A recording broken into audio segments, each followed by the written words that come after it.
Leave it on, please. Won't it depress you? It seems insensitive to turn it off just when they're getting to his tragic death. It's probably just as well you didn't marry John Kennedy Jr. then. Yeah, I know. He's sporty.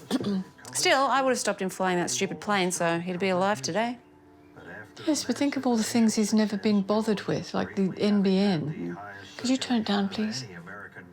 Why, for the love of God? Because I want to know what Andrea said to you. Joy read an article about a couple that tried to sue each other for custody of their cat, and the headline called it a claw suit. Why not a paw suit? Could you please shut up about that? What did Andrea say about her lawsuit? The ball suit. Oh, for the love of God. All right. I told you I'm not going to get into a will battle to make Andrea happy. What? Nothing. What?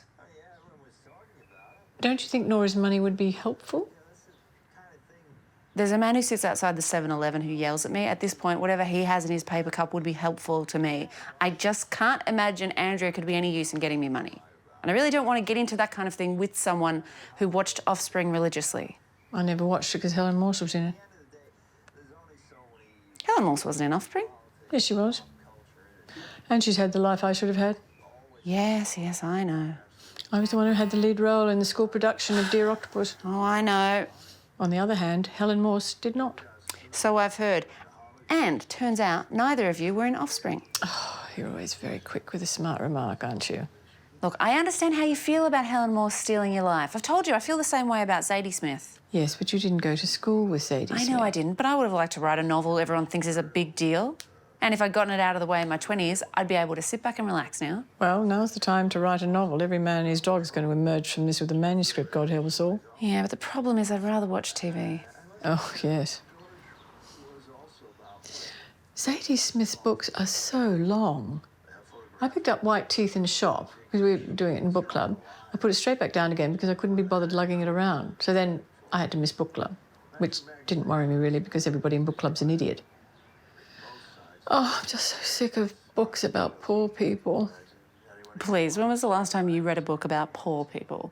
I've read my fair share, thank you very much, in the 70s.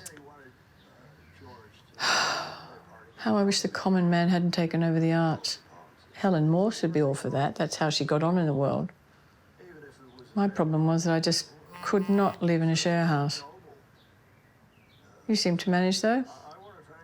I live with one other person in a townhouse. I don't think that's really a share house. The way they all lived in Monkey Grip, that was a real share house. You know, women wearing ties and little kids wise beyond their years, people putting on plays, people riding bikes without wearing helmets. I would have liked the putting on plays part. I don't think they were mounting productions of Hay Fever. No, 3 acts in Procini March for me. I do not want to see anything where they cook on stage. I saw a production where they had a barbecue.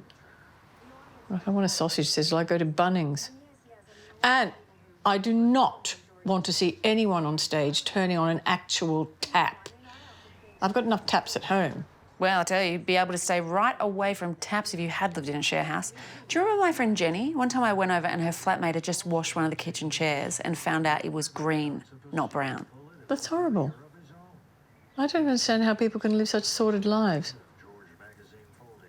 Do you remember that day I watched a DVD with the curtains drawn and you started crying because you thought I was going to become a heroin addict?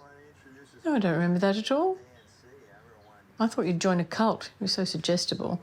And then when you were 4, Nora said you'd become an alcoholic because you enjoyed eating sweets so much. Jeez. I will say, though, being an alcoholic is a topic she'd know something about. Oh, yeah, she did like a scotch and soda.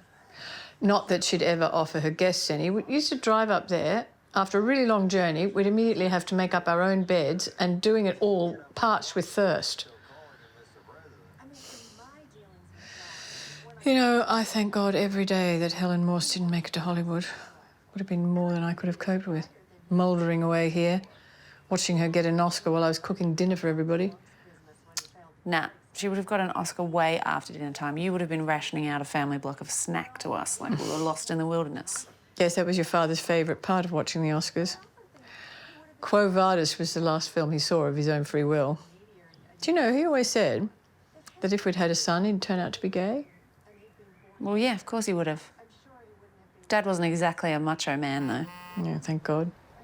And then I would have had a nice gay son who would have been devoted to me and who would have bought me a nice house. Oh, you would have had a good life. Instead of which, I'm relying on you for all of that. You do realise Andrea will stop speaking to you if you refuse to go ahead with this lawsuit. That's an incentive, if anything. And if you win the lawsuit, you won't end up being so poor that you'll have to come and live with me. OK, for God's sake, I'm going. Well, don't you want to see what happens to John Kennedy Jr.? I don't think they're going to announce he's alive and living in Oakley South. Oh, you're being a lunatic. Well, you are a lunatic. I'm going. Don't smash anything on the way out. I'm going to smash it all.